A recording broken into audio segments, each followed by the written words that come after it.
My name is Giselle Carson. I am a corporate immigration and talent strategist attorney, and I welcome you to our Q&A. I am doing this every month, once a month, as part of our content delivery, simple, practical tips to keep us all on our toes and moving forward as best we can.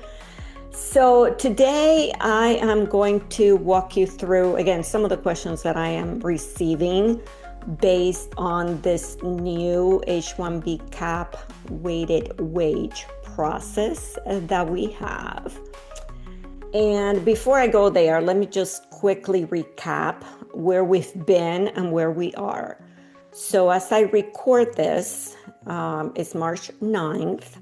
Registration began March 4th, Wednesday of last week.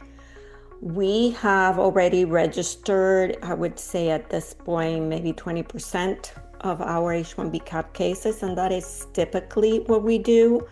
We start with a smaller selection of cases just to test the waters on the system. There are typically glitches. Thankfully, this year so far, for the cases that we have registered, we have not experienced any glitches.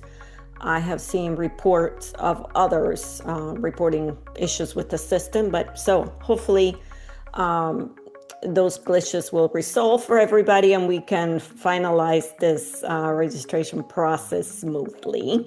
So again, from our perspective, March 4th, the process began. We have started registering our clients. The process has been smoothly so far. This week, we expect to register the bulk, if not all, of our foreign nationals in partnership with our employer clients. The registration period will close next Wednesday, March 19th. And as probably all you know, it's a new selection process for everybody. So be on the lookout for our newsletter next week.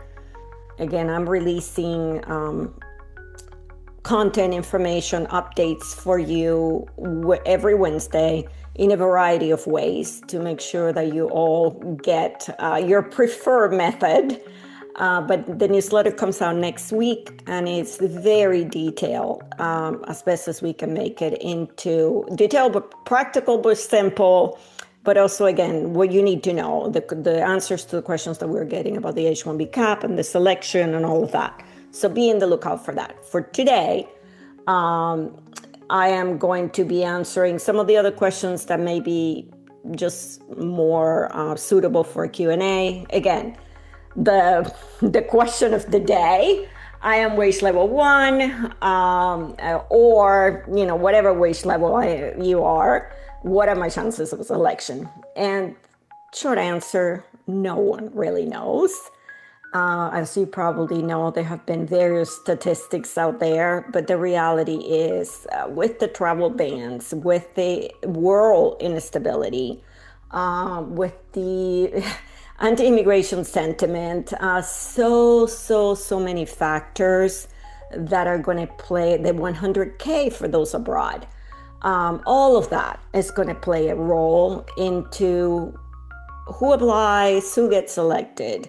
The wage level is just a piece of this process and this puzzle. And no one, not even the government, has a clue as to how this is going to turn out. So my answer to all of you that are asking that question is that the most important thing is that you're in the game, meaning you are going to be registered, that you are going to be registered properly, that you have an employer that is supporting you. That is the fundamental piece of this process. And without that, it doesn't matter. I can guarantee you there is people that potentially may have a higher wage, but things don't get aligned, they don't get registered, who knows? So the fact that you're in the game, that you're in the process is the most valuable thing, at least at this point, okay? The next question that I'm that we're getting a lot is, can we use a different SOC code? Hey, with the SOC code that potentially we plan to use, that your employer has provided to us, or we have agreed with your employer in using, you may be a level 1, but you have done your own research and now you think that you could qualify for level 2 under a different SOC code. That is a very complex analysis. And yeah, we are evaluating those cases. We want everyone to be selected as best as we can make it. But it can be a risky game to try to find an SOC code that is higher just because it is a level 2. And then risk a request for additional evidence and a non-approval at the end.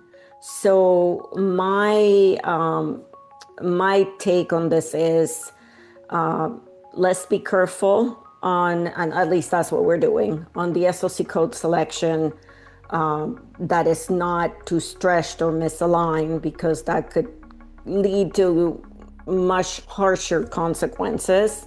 The ultimate goal is to have an SOC code that is strong and is defensible, because again, at the end of the day, a strong petition, strong solid petition will beat a shaky petition at any time. Okay. Another question that we're getting is, should I apply for a STEM OPT even if I am selected? And my answer is absolutely yes. The STEM OPT, as many of you may have heard me say, is a gift. It's something that actually has been litigated and fought and won for those that can apply and use the STEM OPT. The adjudications last year lingered onto this year. In fact, we still have 2 cases that I know will be approved, but we have 2 CAP cases from last year that are still not adjudicated because there are the 4 nationals are from those 19 countries that are on this pause, where USCIS is not adjudicating those cases. So we want to make sure that you have the best opportunities to continue to be employed, despite what USCIS, based on their discretionary authority, throws your way, our way, your employer's way. So please do apply for that STEM OPT. And as you know, there is a significant timeline to do this. So make sure that you are on that timeline and that you do apply. Another question, should we file premium processing? And some think that by filing premium, you have a better chance of being approved. When in reality, premium, the only thing that it does, it is accelerates a decision.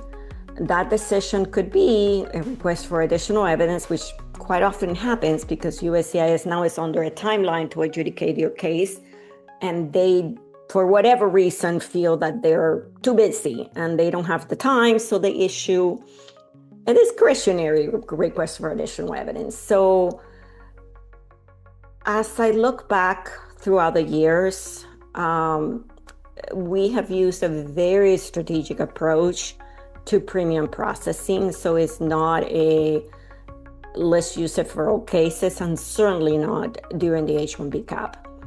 There are some instances during the H-1B cap that premium may become the strategic solution, the strategic approach, but in most cases, it is not the way to go about in filing at the beginning, filing for your H-1B cap petition.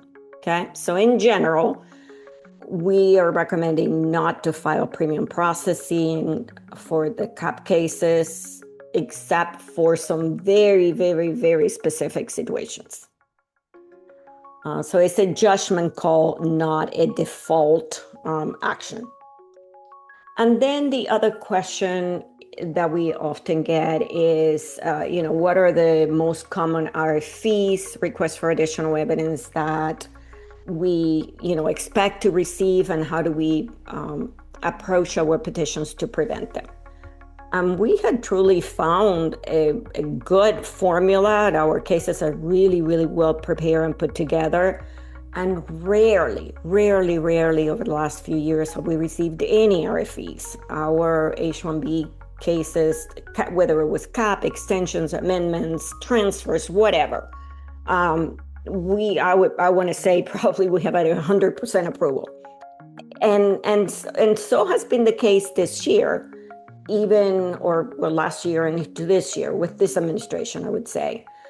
Even with all the ups and downs and all the uncertainties and changes in policy that we have had, our cases have, at the end of the day, been approved.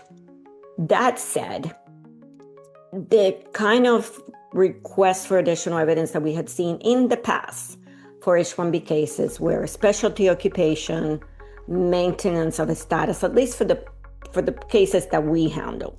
So again, a specialty occupation, maintenance of a status. Now, under this new administration, we have seen a whole array of new requests for additional evidence that no one has ever seen before.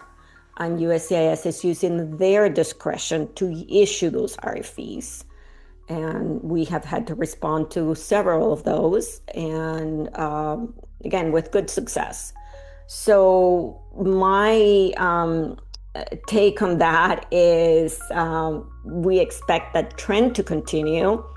And in addition, just as a side note too, USCIS just released last week, I believe it was last week or the week before, on a Friday afternoon, a new Form I-9 with about 11 new questions on the form that we're going to be using now for the H-1B cap cases. So this is a form that, again, was released just a few days ago that no one has really used or knows how to use, with 11 new questions that most of us feel that do not belong in an I-129, but here they are. And they will be in effect. Actually, the form we're using it right now for the cases that we're filing just to get used to this. And the form includes major field of study, the rate of pay, the SOC code, what level of education is required for the position. Again, many things that are not typical for the H-1B, but we're seeing it there now. So that may be an indication that USCIS will be issuing new RFEs based on the questions that we're receiving. So at the end of the day, there are many new things that we're seeing, many moving pieces that we are all adapting and adjusting to. My message for my team, for you, is that this is a time that requires patience and flexibility and resilience. That is how this game is won. So patience, flexibility, and resilience. So as I conclude this Q&A, I hope this was helpful. Again, you will be getting, or at least those that subscribe to our channel and subscribe to our newsletter, you will be getting a newsletter next Wednesday that goes into a lot more detail on the H-1B cap process and questions. So do not miss that. At the end of the month, so the following Wednesday, we're going to be releasing an infographic. Again, thinking about what's next. So what's next if you are selected, and I hope many of you are, if you're a foreign national or employer sponsoring a foreign national. So that infographic is answering the question, yay, I'm selected, now what? So it's a really, really good piece. I've worked on it. I made a few edits today. I did the final draft. So be on the lookout for that. If you're not subscribed to our channel, what in the heck? Please subscribe so that you can continue to get clear, practical information that will give you some peace of mind. And this has been amazing work for all of us. Since January, we've been working on the registration data and the process and adapting to everything that is happening. And as you all get selected, as we move into April, the process will begin, or will be execution, from selection to execution. Again, the motto continues, patience, flexibility, and resilience. So thank you for being with me in this journey. It is my absolute privilege to be able to support employers that support foreign talent and the foreign nationals that are here contributing to our country. Talk to you soon. Take care. Bye-bye.